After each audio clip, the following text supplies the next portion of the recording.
छत्तीसगढ़ के रायगढ़ जिला मुख्यालय से लगे कोसमनारा गांव का बाबा धाम लोगों के लिए आस्था का केंद्र बना हुआ है। बाबा सत्यनारायण पिछले 25 वर्षों से एक ही जगह पर बैठे हुए हैं।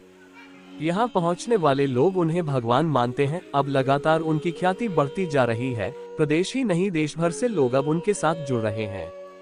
बाबा ना तो किसी से कुछ बोलते हैं और ना ही कभी अपनी जगह पर से उठते हैं। यह अपने आप में ऐसा चमत्कार है कि लोग दूर दूर से बाबा के दर्शन करने पहुंचते हैं।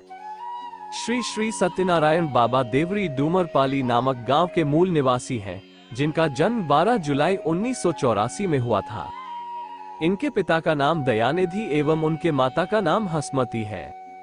माता पिता ने बालक का नाम हलधर रखा था। उनकी माता ने बताया कि सत्यनारायण बचपन से ही भगवान शिव के भक्त थे। वे गांव में स्थित शिव मंदिर में 7 दिनों तक लगातार तपस्या करते रहे।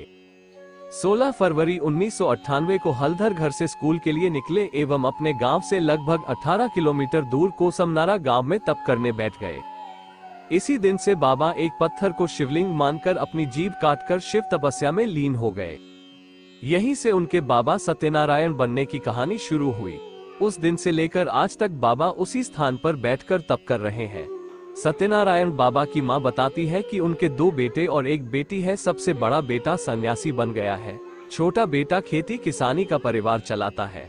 कोसमनारा में बाबा जिस दिन से बैठे हैं तब से उनकी मां यहां आकर उनकी पूजा करती है और जल्द ही उनके तप के पूरा होने की ईश्वर से कामना करती है। बताती है कि हर मां की तरह वह भी चाहती थी कि उनका बेटा परिवार चलाए, लेकिन सत्यनारायण बाबा तपस्वी बन गए। मंदिर की देखरेख करने वाले और ट्रस्टी अशोक लांबा बताते हैं कि सेवक द्वारा शिवलिंग के पास बाबा की अनुमति से धुनी प्रज्वालित की गई। उस स्थान पर तब से लेकर आज तक अखंड धुनी भी जल रही है। पहले बाबा जमीन पर बैठकर ही तप कर रहे थे, लेकिन भक्तों के द्वारा चबूतरा बना गया तथा भक्तों के आग्रह पर बाबा अब उसी चबूतरा में ही बैठकर तप में लीन रहते हैं।